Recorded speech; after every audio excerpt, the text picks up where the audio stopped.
ओम गणेशाय नमः। ओम नमः शिवाय। मैं निखिल ज्योतिष आचार्य आप सभी का मेरे चैनल पर पुनः स्वागत करता हूं। आशा करता हूं कि आप सभी स्वस्थ होंगे। महादेव की कृपा आप सभी पर सदैव बनी रहे। ये वीडियो वृश्चिक यानी कि स्कॉर्पियो के लिए बहुत महत्वपूर्ण है, क्योंकि वीडियो है मंगल महाराज के राशि परिवर्तन के बारे में। मंगल यानी कि मार्स 5 फरवरी 2024 को अपना राशि परिवर्तन कर रहे हैं और अपने मित्र यानी कि बृहस्पति की राशि को छोड़कर अपने शत्रु लेकिन अपने उच्च की राशि में यानी कि मकर राशि में प्रवेश कर जाएंगे। मंगल बहुत महत्वपूर्ण ग्रह है। अगर हम बात करें तो मंगल शौर्य है, पराक्रम है, बल है, आपका आत्मबल है, आपके अंदर आगे बढ़ने की चेष्टा कितनी है, रियल एस्टेट, भाई बहन, प्रॉपर्टी, इन सब के कारक हैं।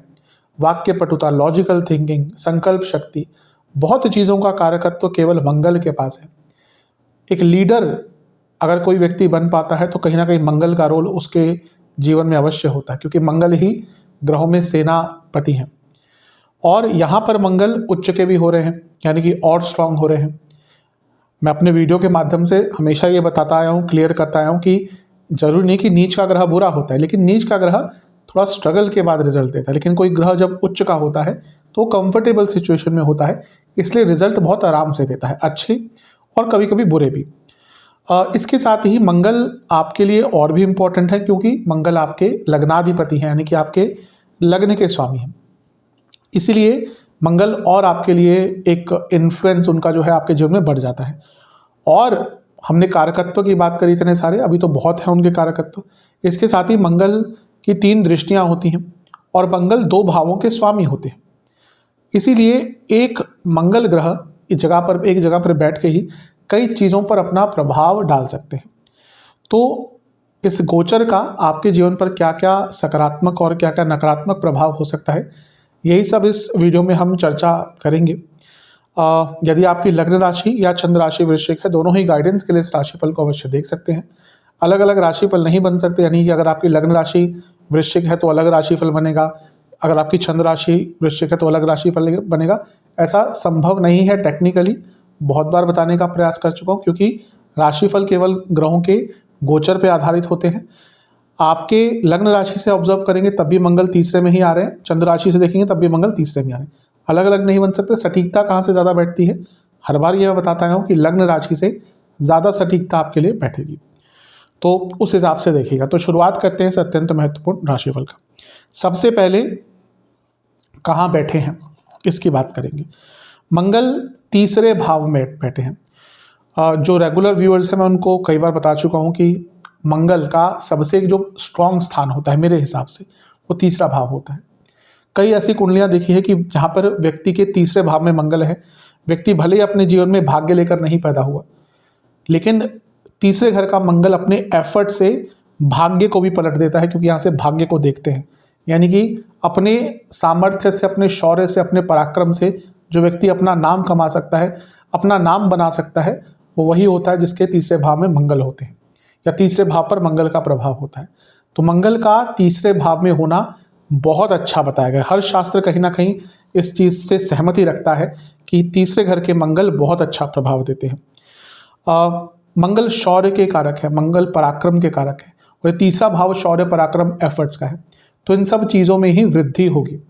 शास्त्र कहते हैं कि जिसका मंगल तीसरे घर में गोचर करता है या ऑलरेडी कुंडली में है, वो व्यक्ति अपनी भुजा बल से विष्णु प्रिया को अपने जीवन में ले आता है, यानी कि लक्ष्मी जी को अपने जीवन में प्राप्त करता है अपने बाहुबल से, अपने भुजा बल से, यानी कि अपनी मेहनत से। तभी मैंने कहा कि ऐसी मैंने कुंडलियाँ देखी है, भले ही भाग्यस्थान बहुत पीड़ित है, हाँ आराम से नहीं मिलता, बहुत मेहनत करके मिलता है, लेकिन जिसका मंगल तीसरे घर में है, अगर उस व्यक्ति ने एक पर्टिकुलर चीज़ को पकड़ लिया, उसमें मेहनत करी, उसमें विश्वास दिखाया, तो व्यक्ति उस पर्टिकुलर चीज़ में अवश्य सक्सेसफुल होता है। तो तीसरे घर के मंगल आपको बहुत प्रकार से आपको लाभ देने वाले हैं। कॉन्फिडेंस बहुत अच्छा रहेगा, एक अलग ही लेवल पर आपका कॉन्फिडेंस रहेगा, संकल्प शक्ति बहुत रहेगी, शारीरिक ऊर्जा बहुत रहेगी, लॉजिकल थिंकिंग बहुत रहेगी। वैसे भी वृश्चिक वाले जो होते हैं बहुत लॉजिकल होते हैं। आप किसी भी वृश्चिक लग्न वाले से बात करें, वो हर चीज़ का आपको लॉजिक एकदम बता के दे देगा, उसके हिसाब से क्या क्या होता है। तो यहाँ पर जब मंगल अच्छी अवस्था में है, तीसरे घर में है, इन सब चीज़ों में वृद्धि होगी। यात्रा के आपके बहुत योग बन सकते हैं, और लेजर ट्रेवल्स भी हो सकता है, यानी कि घूमने के लिए भी, और वैसे भी कहीं ना कहीं क्योंकि धर्म के स्थान को भी देखेंगे तो उस पर भी आएंगे, तो आपकी धार्मिक यात्राओं के भी योग बन सकते हैं। और क्योंकि मंगल लग्नेश है, लग्नेश का सदैव तीसरे घर में आना जीवन की गति को बढ़ाता है। क्यों? क्योंकि ये जो स्थान है ये यात्रा का है, तो यानी कि जीवन की यात्रा भी आगे बढ़ती है, और ये उपचय स्थान है। बहुत बार बता चुका हूँ, 3, 6, 10, 11 उपचय स्थान जो व्यक्ति के जीवन को आगे बढ़ाते हैं अपने सामर्थ्य से, अपने अपने पल से। तो लग्नेश का यहाँ पर बैठना भी, मंगल का यहाँ पर होना कहीं ना कहीं बहुत अच्छा प्रभाव आपको देने वाला है। मंगल जब तीसरे भाव में बैठते हैं तो व्यक्ति के पास धन तो आता ही है, उसके पास एक आइडियाज़ की भी कमी नहीं रहती। आप देखेंगे कि आपके अंदर एक नयापन, आपके सोचने में एक नयापन आ जाएगा। आपके पास बहुत सारे क्रिएटिव आइडियाज़ इस टाइम आएंगे और आप उनको इम्प्लीमेंट भी कर पाएंगे। तीसरा भाव भी स्किल्स का होता है, मंगल भी स्किल्स के कारक है, तो आप अपनी स्किल्स को भी डेवलप कर सकते हैं। मैंने केतु को यहाँ पर इसीलिए रखा है दिखाने के लिए, क्योंकि केतु भी स्किल्स के कारक हैं, केतु ज्ञान के कारक है, और केतु बदलाव के कारक है। और यहाँ पर केतु की दृष्टि जब मंगल पर है, मंगल क्या है? स्किल्स के कारक और हिम्मत है, आपकी एनर्जी है, आपकी ऊर्जा है, आपकी संकल्प शक्ति है। बहुत लंबे अरसे से कुछ सीखना चाह रहे थे, कोई नया कोर्स करना चाह रहे थे आप, फॉर एग्जांपल किसी टेक्निकल फील्ड में आप कोई टेक्निकल कोर्स करना चाह रहे थे, नॉन टेक्निकल में भी आप कुछ नया सीखना चाह रहे थे अपने लाइफ को अपग्रेड करने के लिए। मेरे हिसाब से जो व्यक्ति आज के टाइम में सीखता रहता है वही आगे बढ़ता रहता है। हाँ, कभी कभी होता है कि व्यक्ति की किस्मत बहुत अच्छी होती है कि वो बैठे बिठाई ऐसे घर में पैदा होता है कि उसको कुछ करने की आवश्यकता भी नहीं होती, लेकिन वो बहुत कम केसेस में होता है। लेकिन अगर आप अपने जीवन में आगे बढ़ना चाहते हैं, आज का समय और आने वाला समय ज्ञान का ही है। जिसके पास कोई ज्ञान होगा, कोई स्किल्स होगी, वही आगे बढ़ पाएगा। तो अपने स्किल्स को अपग्रेड करने के लिए समय आपका कहीं ना कहीं सबसे अच्छा दिख रहा है। तीसरे घर के जो मंगल होते हैं वो व्यक्ति के अंदर ऐसी ऊर्जा भर देते हैं कि वो व्यक्ति चाहता है कि मैं सब कुछ बहुत जल्दी खत्म कर लूँ, बहुत जल्दी पूर्ण कर लूँ।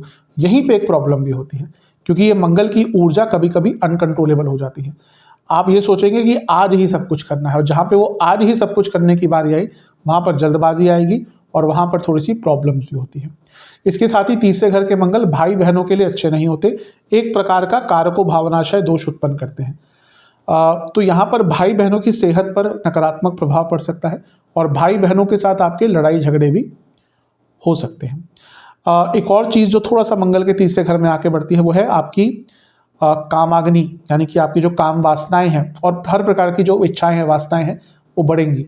तो उस पर नियंत्रण रखना तो बहुत मुश्किल होता है, लेकिन थोड़ा सा चैनलाइज अपनी ऊर्जा को कर लेंगे, अच्छा रहेगा। मैं सजेस्ट करता हूँ जब भी जिसका मंगल बहुत बली होता है कि फिजिकल एक्सरसाइज किया कीजिए, क्योंकि जिनका मंगल बली है और वो फिजिकल एक्सरसाइज नहीं करेंगे, भले ही 20 मिनट की वॉक कर लीजिए, अगर नहीं करेंगे ना तो इतनी शारीरिक ऊर्जा होती है, वो नहीं करते तो फ्रस्ट्रेशन बढ़ती है।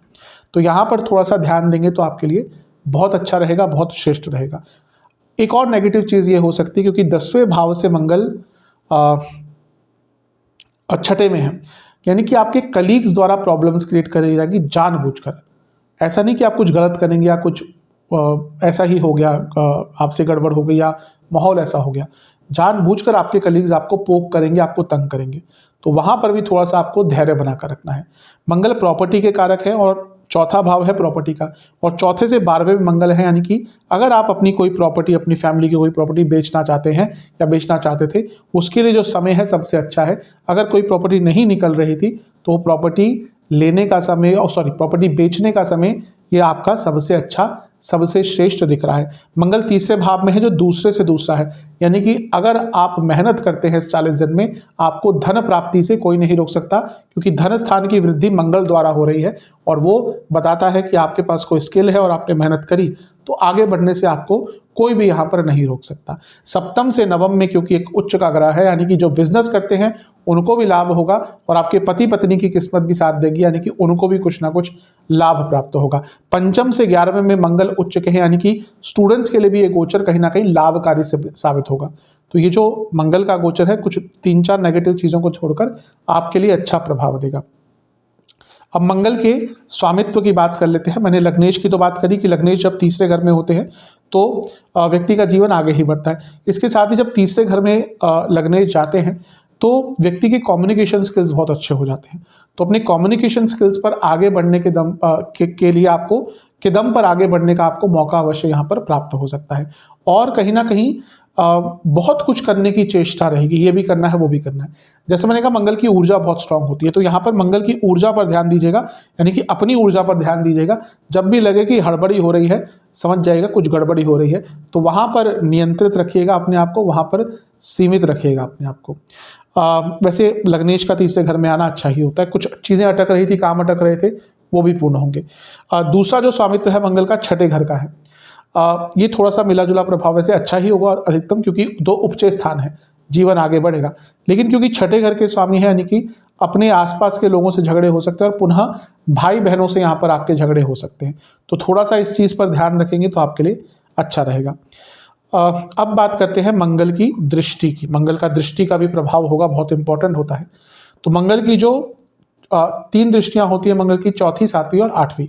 तो मंगल की चौथी दृष्टि पड़ेगी छठे घर पर। अति उत्तम, अति उत्तम। मैं बहुत बार बता चुका हूँ, छठे भाव पर मंगल का प्रभाव अति उत्तम होता है, और ये भी उपचय स्थान है। और यहाँ पर मंगल की स्वराशि है, यानी कि मंगल का खुद का भाव है। ये भावाधिपति जब भाव से कुछ संबंध बनाता है दृष्टि योग द्वारा, तो उस भाव को स्ट्रांग करता है। तो छठा भाव स्ट्रांग हो रहा है, वो भी मंगल के द्वारा, यानी कि लीगल केसेस में विजय। कुछ आपके लीगल का केसेस अटक रहे थे, उसमें विजय प्राप्त होगी। इसके साथ ही क्योंकि यहाँ पर मंगल छठे भाव को देख रहे हैं, जो अर्थ त्रिकोण भी है, यानी कि कार्य क्षेत्र में भी आगे बढ़ने के अवसर आपके लिए बन सकते हैं। मैंने कहा था कलीग्स तंग करेंगे, लेकिन मंगल का प्रभाव है, कितना भी तंग कर ले, छठे भाव को देख रहे हैं, ज़्यादा परेशानी नहीं पहुंचा पाएंगे। लेकिन आज का समय ऐसा है कि छोटे से छोटे शत्रु से भी बच के रहना चाहिए। चाणक्य जी ने कहा था एक बार, जिसका कोई शत्रु नहीं वही सबसे भाग्यवान है, क्योंकि कभी कभी एक छोटा शत्रु भी जब आपका नेगेटिव टाइम आता है ना, बहुत भयंकर बन जाता है। आपने देखा होगा आपके जीवन में कोई ऐसा व्यक्ति जो बल इसके साथ कोई भी बल नहीं था, लेकिन आपका अच्छा टाइम चल रहा था, वो कुछ नहीं कर पा रहा था। जब आपका बुरा टाइम आया, वही व्यक्ति जो बलहीन दिख रहा था, वही बलशाली दिखना शुरू हो जाता है। इसलिए शत्रुओं की संख्या जितना आप कंट्रोल करके रखेंगे, उतना आपके लिए अच्छा रहेगा। मंगल का छठे भाव पे प्रभाव एक और चीज़ दिखाता है कि अगर कोई बीमारी तंग कर रही थी, उससे निकलने का अवसर, यानी कि रिकवरी का अवसर आपको प्राप्त हो सकता है। लेकिन मामा, चाचा, ताऊ, फूफा, इनसे थोड़े से लड़ाई झगड़े, बल्कि जो थोड़े से दूर के रिश्तेदार हैं, उनसे थोड़े लड़ाई झगड़े यहाँ पर आपके हो सकते हैं। तो यहाँ पर थोड़ा सा ध्यान देंगे तो अच्छा है। मंगल कंपटीशन के कारक है, छठा भाव कंपटीशन का है। अगर कॉम्पिटिटिव एग्जाम अब क्या है, बच्चों का कोई, स्टूडेंट्स का कोई, उनके लिए भी ये कहीं ना कहीं जो समय है बहुत अच्छा रहेगा, बहुत श्रेष्ठ रहेगा, श्रेष्ठतम रहेगा। मंगल की जो 7वीं दृष्टि है वो पड़ेगी नवम भाव पर। ये भी ठीक है, क्योंकि लग्नेश नवम को देख रहे हैं, तो भाग्य का साथ मिलेगा। लेकिन ये नीच की राशि है, यानी कि आपके पिताजी की सेहत पर नकारात्मक प्रभाव, और बॉसेस के साथ ठन सकती है, बॉसेस के साथ अचानक से प्रॉब्लम हो सकती है। देखिए जल तत्व है वृश्चिक का, जो भी जल तत्व के लग्न होते हैं 4, 8, 12, इनको समझना कभी कभी थोड़ा प्रॉब्लम होता है, क्योंकि जल है ना, जल प्रवाह है, वो जल की तरह बह जाते हैं। इनके इमोशंस को समझना खुद इनके लिए भी प्रॉब्लमेटिक होता है। ये कब कहाँ पे कैसा रिएक्ट कर दे, कभी कभी इनको खुद नहीं पता होता, फिर बाद में आके सोचते हैं मैंने ये क्या कह दिया, क्या कर दिया। तो यहाँ पर बॉसेस से थोड़ा सा संभल कर बात कीजिएगा, क्योंकि जैसे मैंने कहा समय अच्छा है, लेकिन अगर यहाँ पर बॉसेस के साथ ही कोई प्रॉब्लम हो गई, कलीग्स के साथ तो ऑलरेडी दिख रहा है, तो आपका साथ कौन देगा, या फिर आपकी प्रॉब्लम जो है वो और बढ़ जाएगी। इसलिए वहाँ पर आप थोड़ा ध्यान देंगे तो अच्छा है। जैसे मैंने ऑलरेडी बताया, तीसरे घर में बैठकर नवम भाव को देख रहे हैं, तो किसी धार्मिक स्थल पर जाने का भी अवसर आपको प्राप्त हो सकता है। मंगल की जो 8वीं दृष्टि है वो पड़ेगी 10वें भाव पर। बहुत अच्छा। लग्नेश जो छठे घर को भी देख रहे हैं और 10वें घर को भी देख रहे हैं। कहीं ना कहीं अगर आपकी दशा अंतर्दशा यहाँ पे अच्छी चल रही है, आपके प्रमोशन के चांसेस बहुत ज़्यादा इस टाइम में बन सकते हैं। बस ये कहूँगा कि मंगल उग्र है, ये उग्र राशि है। 10वें भाव में क्या है, सिंह, अग्नि तत्व, मंगल अग्नि तत्व, अग्नि तत्व, अग्नि तत्व 10वें भाव पर प्रभाव, यानी कि कार्य क्षेत्र में ये जो प्रॉब्लम एकमात्र मुझे दिख रही है कि आपका झगड़ा हो सकता है, भले ही कलीग से हो या बॉसेस से हो, उसके कारण बनी बनाई बात कभी कभी बिगड़ जाती है। तो इन सब चीज़ों पर जितना नियंत्रण रख सकते हैं उतना अच्छा है। अपने आप को ऑर्गेनाइज और डिसिप्लिन करने के लिए मंगल की ऊर्जा का अगर आप काम लाएंगे, अपने आप में बदलाव लाएंगे, तो आपके लिए बहुत अच्छा रिजल्ट रहेगा। अब सेहत की बात कर लेते हैं, बहुत महत्वपूर्ण चीज़। ऑलरेडी गले की प्रॉब्लम है तो दिक्कत बढ़ेगी, थायराइड की प्रॉब्लम है दिक्कत बढ़ेगी, बॉडी में इन्फ्लेमेशन हो सकता है, पित्त रोग बढ़ेंगे, लिवर की प्रॉब्लम है तो दिक्कत परेशानी बढ़ेगी, जोड़ों का दर्द भी तंग करेगा, लोअर बैक में काफ़ी दर्द रहेगी और इसके साथ ही बीपी की प्रॉब्लम भी यदि ऑलरेडी है आपको है उसके कारण भी दिक्कत परेशानी काफ़ी बढ़ सकती है। जिनको पाइल्स आदि की प्रॉब्लम रहती है उनको भी थोड़ा सा संकट का समय देखना पड़ सकता है। उपाय क्या करना है, आपको एक मीठी रोटी बनानी है, उसमें चीनी की जगह गुड़ का उपयोग करना है, थोड़ी सी सौंफ डालनी है और थोड़ा सा लौंग का पाउडर, लौंग पीस के थोड़ा सा उसका पाउडर डालना है और थोड़े से सफ़ेद तिल उसमें डालना है, ज़्यादा लौंग ज़्यादा नहीं, थोड़ी सी। इसके बाद आपको बजरंगबली की पूजा करनी है जिस भी आप परंपरा से करते हैं। बजरंगबली को लाल पुष्प अर्पण करने हैं, बजरंगबली को 2 सरसों के तेल के दिए अर्पण करने हैं और इस मीठी रोटी का भोग लगाकर हनुमान बाहुक का आपको 2 बार पाठ करना है। ये उपाय आप कर लेंगे, आपके लिए अधिकतम प्रभाव अच्छे ही रहेंगे। आशा करता हूँ कि वीडियो काम आएगी। चैनल पर नए हैं सब्सक्राइब कर लीजिए, वीडियो को लाइक कर लीजिए। मिलता हूँ अगली वीडियो में, तब तक के लिए ओम नमः शिवाय।